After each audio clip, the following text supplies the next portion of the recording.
3장엔 요단강을 건너는 장면이 나와 있습니다. 이스라엘에게 굉장히 특별한 순간이죠. 첫째, 하나님의 능력을 경험하는 순간이었습니다.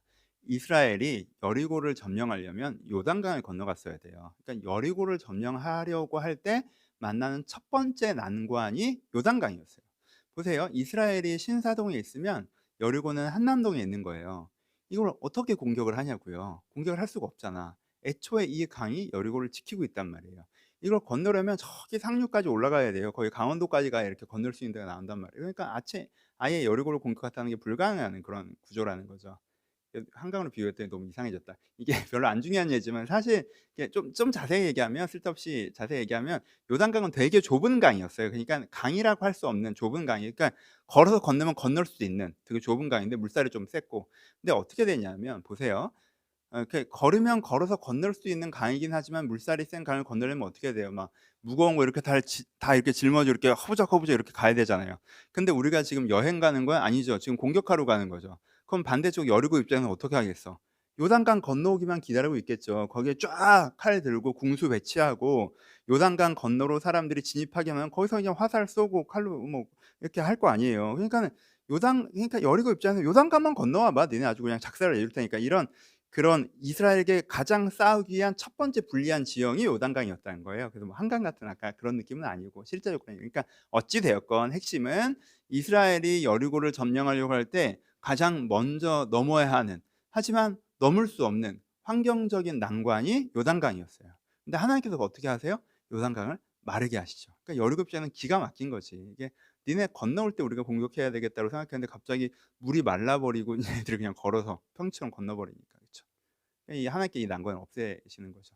이 장면은 어떤 의미예요? 가장 기본적으로 하나님의 능력을 경험하는 순간이죠. 우리가 하나님께 순종하며 나아갈 때 우리를 막는 현실적인 게 있어요. 그 현실 때문에 우리가 못한다고 하고 안 된다고 할 때가 있는데 우리가 정말 하나님의 뜻대로 순종하고 나가면 하나님께서 하나님의 능력이 그 현실을 넘어서게 하신다는 거예요. 하나님의 능력이 우리를 도우신다는 거예요. 그 벽이 우리를 막지 못하게 하신다는 거예요. 그게 요단강에서 이스라엘을 경험한 거예요.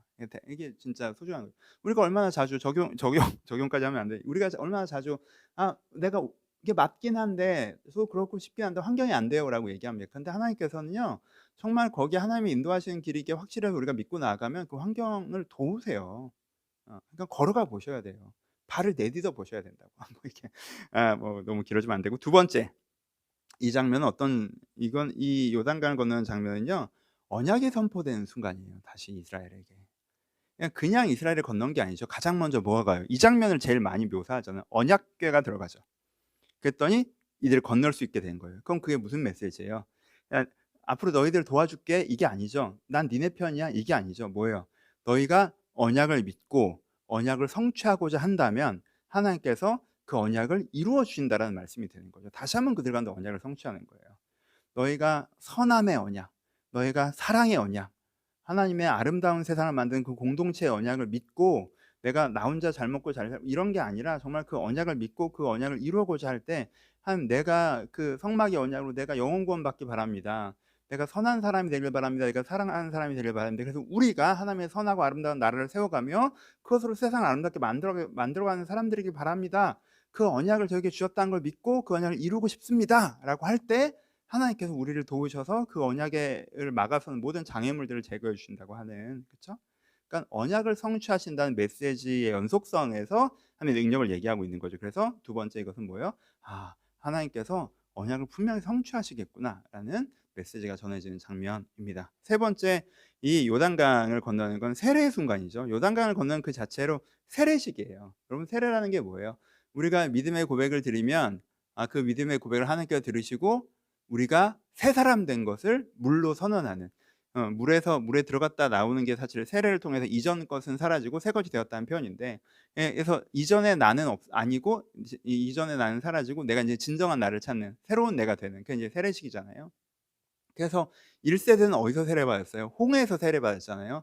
그들이 이집트의 종 되었다가 이제 홍해를 건너면서 이집트의 종 된 사람이 아니야. 하나님이 구원한 사람들이라는 히브리 새로운 이름을 받는 새로운 정체성을 받는 그들이 이제 홍해로 세례를 받았다면 2세대 이스라엘은 어디서 세례를 받는 거예요? 요단강에서 세례를 받는 거죠. 너희가 이제 광야에서 유리하는 백성이 아니라 하나님의 약속을 땅을 받는 백성, 하나님의 언약 백성으로 새로운 정체성을 받는 세례의 순간이 이 요단강을 건너는 순간입니다. 적용합시다. 그래서 전체적으로 요단강은 이들 가운데 어떤 순간이에요? 그들 가운데 다시 한번 하나님께서 너희가 누군지 가르쳐 주시는 순간이죠. 너의 정체성, 세례의 순간. 너희는 이런 사람이야. 언약, 너희는 이런 걸 할 거야. 너희는 내가 그렇게 하게끔 도와줄 거야. 네가 누구이고 어떤 삶을 살아가고 누가 너와 함께하고 있는지 다시 그들 가운데 말씀해 주시는, 그래서 그들을 중심을 새롭게 하시는 순간이 이 요단강의 순간입니다. 그럼 여러분, 이걸 보시면서 두 가지로 적용해 보셨으면 좋겠어요. 하나는 여러분들 스스로 정체성을 분명하게 하셔야 돼요. 먼지 끼는 마음 말고. 우리는 자주 무엇을 나 자신이라고 부르는 실수를 합니까?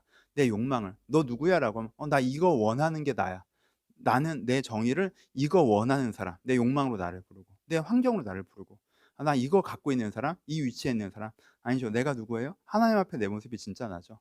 난 하나님의 자녀이고 내 영혼이 나이고 내가 이런 선하고 아름다운 삶을, 따뜻한 삶을 살아갈 것이고 이 소명 가운데 이게 나야 라는 은혜 아래서의 정체성을 나 자신을 부르는 것이 되게 중요하다. 또 하나, 여러분들께도 요단강의 순간들이 있죠. 그렇죠? 여러분의 삶에 여러분의 정체성을 깨우는 그 순간들 여러분 다시 한번 기억하시면서 그 순간을 소중히 여기셨으면 좋겠다라는 말씀도 드려봅니다.